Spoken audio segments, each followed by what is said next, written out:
Naglalagay na sila ng wall footing natin ka-Ilocano. Yan. Wow!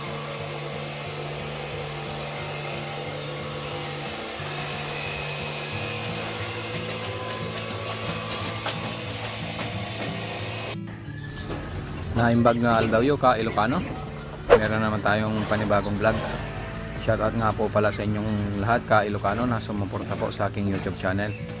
Road to 2,000 subscriber na po tayo. Ito lang muna yung update sa pagpapatayo ng aming munting bahay. Wow!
Nag-hollow blocks na sila ka-Ilocano.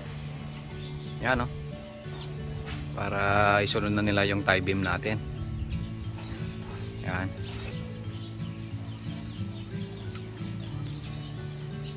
Ang titibay nila ka-Ilocano kahit na sobrang init, oh. Bilad na bilad sila sa araw. Yan, no?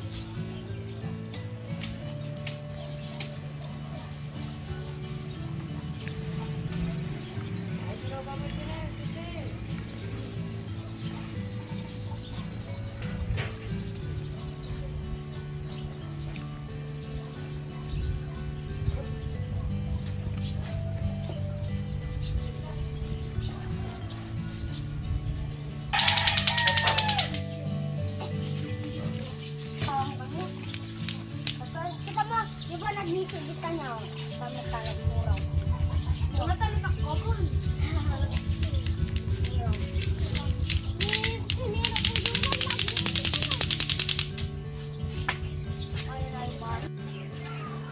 Nabay down to tayo.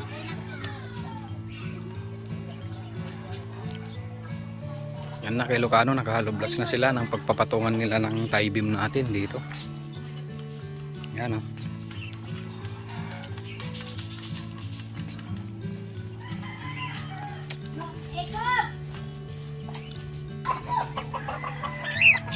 Tapos gumawa sila ng ano ka-Ilocano, shifting ng temporary na CR.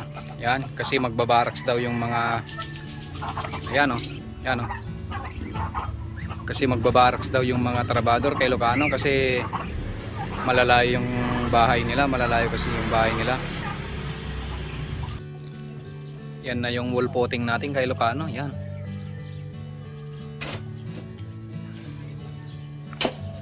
Yan na, oh.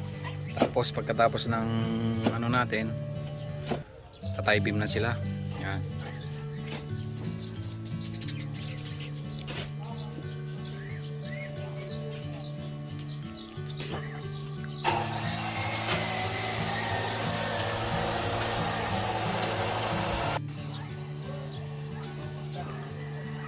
Ito na yung tie beam ka-Ilocano, oh.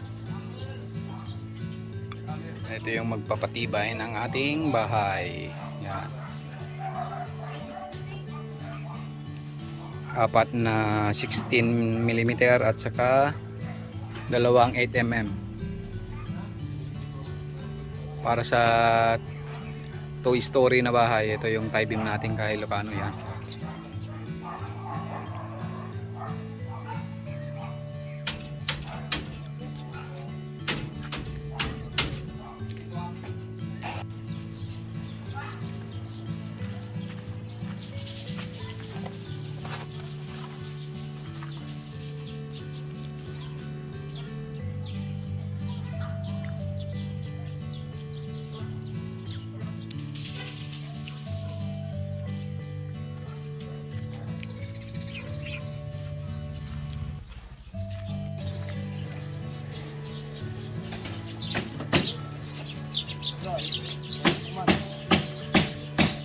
gagawa ng tie beam. Meron din nagwo-wall footing. Yan.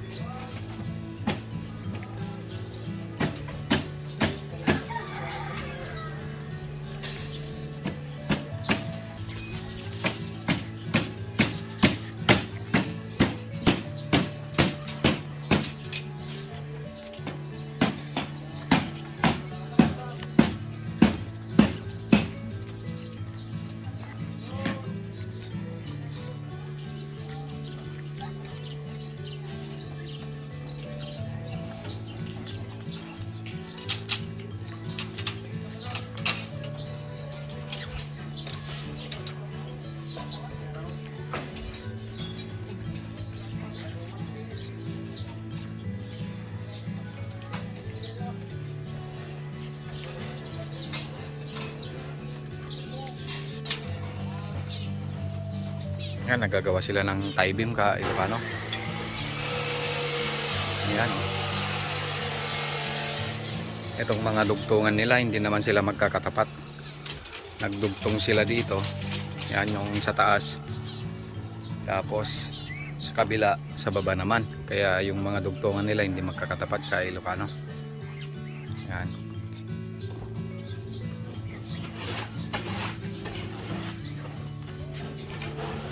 Tapos dito sa may poste natin, yung beam, saka yung tie beam, may space dito pero lalagyan daw sila ng ring, yung confinement na tinatawag ka Ilocano. Yan, para hindi siya umuka.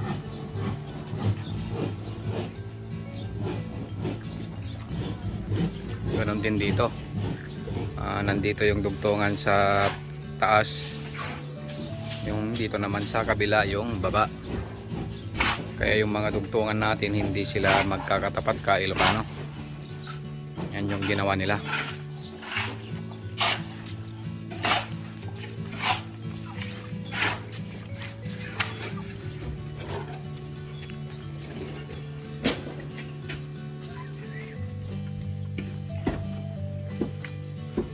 Mm yung ano natin, isang tie beam yan. Tapos dalawang 8mm na gito ating 10. Gito iting nga. 10.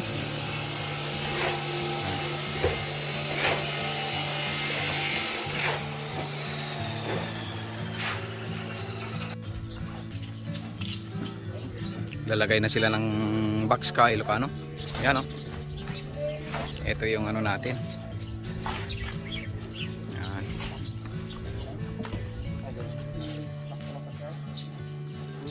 Para buhusan na nila yung tie beam natin.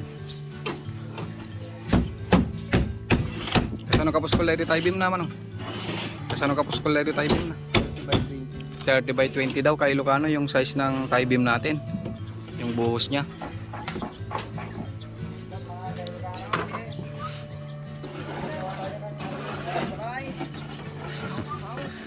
Pinagkokonekta na nila yung mga tie beam natin.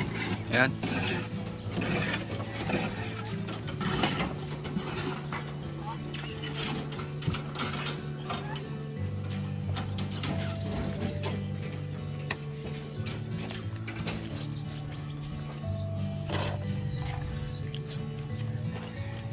Ayan naman yung wall footing natin kay Ilocano. Ayan.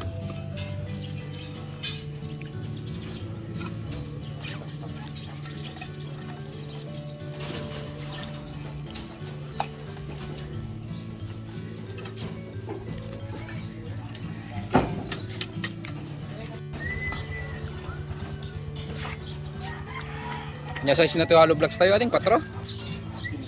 Ay 5 daw yung size ng hollow blocks natin kay Ilocano, kaya malawak yung paglalagyan sa loob oh.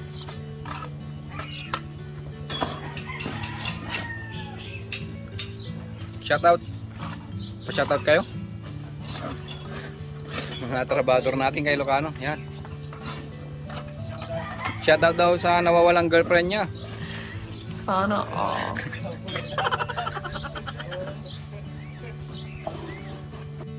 So yun na muna yung update sa ating munting bakuran ka Ilocano.